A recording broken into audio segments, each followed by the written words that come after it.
Pour réveiller votre voix, il faut d'abord réveiller votre souffle. Pour ma part, je commence toujours par des consonnes, ce qu'on appelle les consonnes soufflées, le ch, le s et le v. Ch, s, f, s, ch, f, s, ch, v. Ensuite, je passe sur ce qu'on appelle des sirènes. Zzz. Je me mets de profil de manière à ce que vous voyez que mon souffle vient vraiment d'un point qui serait sous mon nombril. Je pars le ventre bien détendu et je vais souffler pour faire la sirène.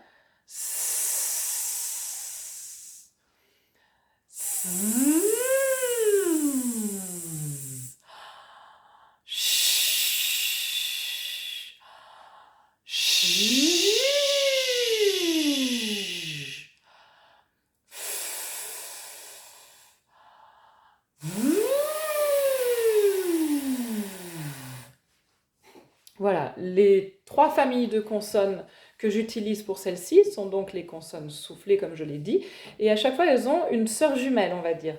Donc, pour le S, sa sœur jumelle, c'est le Z. S, Z. Pour le F, la sœur jumelle est le V. F, V. Et pour le ch, la sœur jumelle, c'est le J. J. La seule différence qu'il y a entre les consonnes soufflées sourdes, c'est-à-dire sans la voix, vous avez déjà un début de réponse à ma question, la seule différence, c'est justement le fait de mettre ou non la voix. Sur le S, il n'y a pas de voix, c'est ce qu'on appelle une consonne sourde, et sur le Z, il y a de la voix, c'est-à-dire une mise en vibration de mes cordes vocales. S, Z. Pareil pour le ch, ch, il n'y a pas de vibration de mes cordes vocales, et sur le j, il y a mise en vibration de mes cordes vocales. Et la dernière, f, vous pouvez vérifier, comme je le fais là, vous pouvez vérifier en mettant votre main sur votre larynx que quand vous faites les consonnes sourdes, il n'y a aucune sensation de vibration dans votre cou, sur votre larynx. En revanche, quand vous faites le Z, le je et le v, il y a une petite vibration derrière vos doigts. Le but de cet exercice est de vraiment prendre conscience que l'on vient poser la voix, c'est-à-dire mettre en vibration les cordes vocales, sur un souffle déjà établi, déjà stabilisé. Je vais vous demander donc de faire par exemple le couple de consonnes ch, je, et vous allez passer du ch au je sans interrompre votre souffle. De cette manière-là.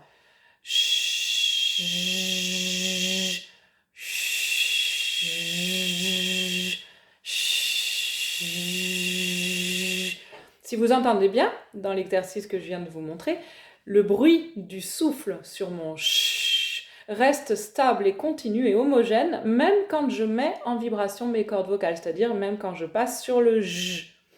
Pareil sur le s, z, s, s,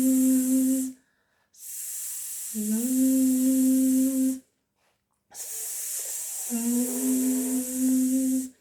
Voilà, donc vous avez entendu, j'ai changé de hauteur de note. Ça me permet déjà un petit peu de réveiller ma voix. Tout à l'heure, j'étais dans le grave, là, je suis dans le médium. Voilà, petit à petit, je réveille aussi la souplesse de ma voix. Et le dernier couple de consonnes, donc f, v,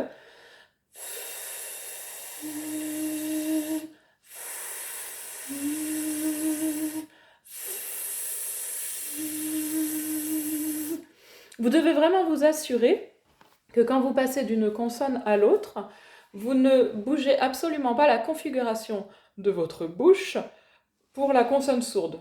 Je m'explique. Quand on fait le ch, la langue vient se positionner derrière vos dents du haut, vos incisives du haut, et elle est calée contre vos incisives du haut.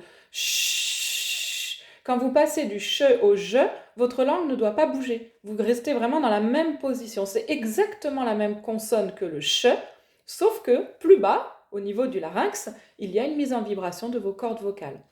Ch. C'est ce qui fait qu'on entend vraiment la même qualité de souffle.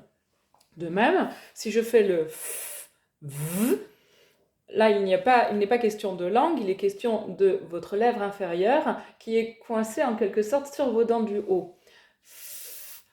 Vous mordez un petit peu votre lèvre inférieure.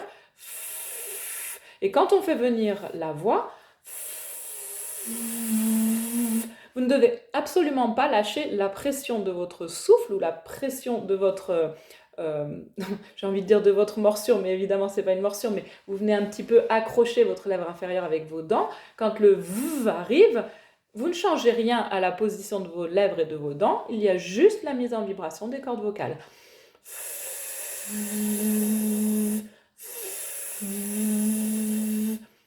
Et enfin, donc on a fait ch, je, on a fait f, v, le s, z.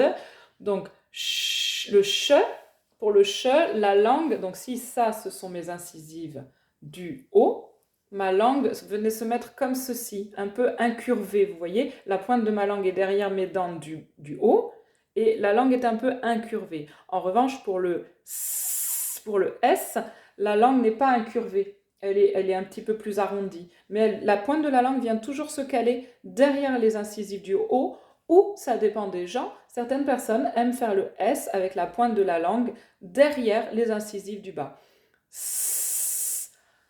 Ça dépend vraiment des gens. Donc essayez, voyez quelle est votre habitude quand vous parlez dans la vie de tous les jours et utilisez le S que vous avez l'habitude d'utiliser. Donc pareil, quand on fait venir la voix sur le Z, vous ne devez absolument pas lâcher la pression de l'air induite par la position de votre langue sur vos incisives.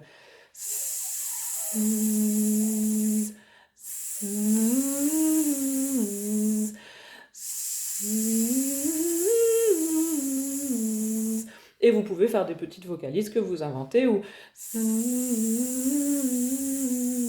peu importe, en fait, vous pouvez vraiment inventer votre vocalise et votre mélodie. Ce qui est très important, encore une fois, c'est de vérifier que la pression de l'air que vous mettez sur la consonne sourde est exactement la même que celle que vous allez mettre sur votre consonne voisée, sur la sœur jumelle de votre consonne sourde.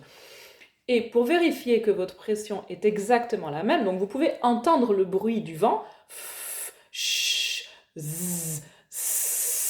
entendre vraiment le bruit de l'air qui passe par votre consonne. Vous pouvez aussi mettre votre main devant votre bouche parce que comme ça vous allez sentir le flux de l'air. Et quand vous passez au V, dans ce cas-là, vous devez sentir exactement dans le creux de votre main, vous devez sentir exactement la même pression d'air. Voilà pour ce petit exercice de pose de votre voix sur votre souffle. N'oubliez jamais que votre voix est véhiculée par votre souffle et que le chant, le fait de chanter, est un instrument avant. À très bientôt!